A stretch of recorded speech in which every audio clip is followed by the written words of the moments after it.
So this is my affirmative rebuttal to the negative reaction by Alyssa to my affirmative constructive, and this will be approximately about 4 minutes, and starting now. The negative response was focused on the reasons why health care is ruining, universal health care is ruining the United States today. And first of all, I just want to point out, I think there was a little bit of confusion. I don't know if Alyssa was talking about Obamacare as part of her, as what she was talking about universal health care, but just to clear the air, Obamacare is not a universal health care system.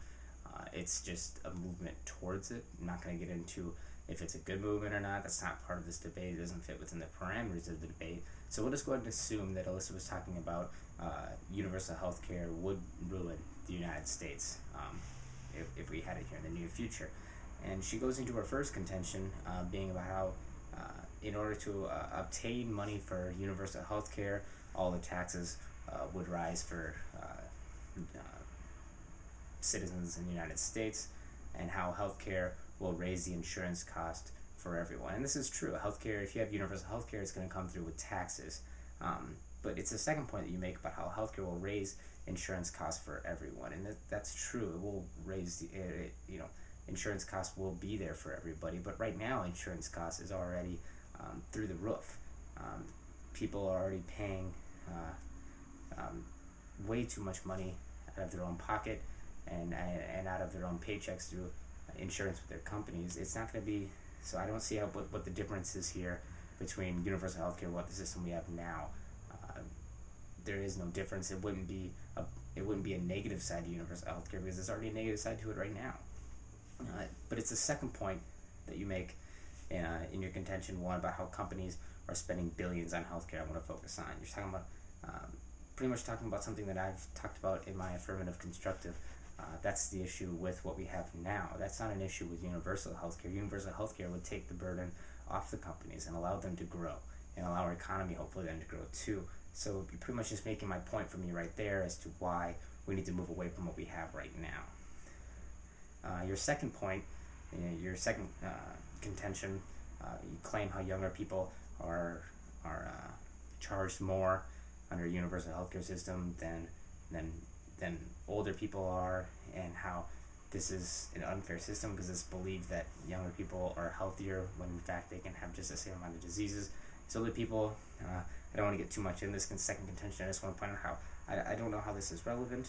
I don't know how different groups in the future under a universal healthcare system would make any would be relevant to a universal healthcare. I don't see how this fits into the parameters of the debate, and also where's this information coming from? We have no really basis to go off of, or a study to see why this is or how this is. So I'm just going to go ahead and just move on, and we'll just kind of throw out that contention too from this debate. Your third contention, you go into how you claim that a rise in healthcare is the raising the cost and putting a burden on families. If you go to universal healthcare, you're putting a burden on families by forcing them to have that healthcare. But to that I say the burden is already there now. We see that the amount of money we spend on healthcare is quite ridiculous. There is no change in how it hurts families economically if you go to a universal healthcare system, because right now it's hurting them, and that's why we want to go to a universal healthcare system, so there isn't quite the burden on them. The negative says that families want to spend their money on things such as graduation gifts and vacations, rather than forcing them to put money into health care. And to that I just want to point out how health is a necessity. It's not a need, or it's not a want. Wants are vacations. You want to go on vacation. You want to get gifts for a graduation gift for family members. But I think we just need to bring about the importance of healthcare here. It doesn't come fifth on the important list in the family. It's not something that we should be taken lightly. It has to be taken seriously. And if you want to do that, then you have to put money into it. And that's where the cost comes from. And we just have to be willing to accept that cost. So I just want to do a quick overview here. The first point, talking about pretty much what I was talking about, how billions of dollars companies spend on it. You did a great job of making my point for me. That helps me on that cause. The second point, it didn't really fit into the parameters of the debate. Maybe you can get some more clarification on that. But then moving on to the third point, just putting health insurance down on the list of importance, and that's not part of the debate here. We want to talk about how universal healthcare system is going to help, and how or not help.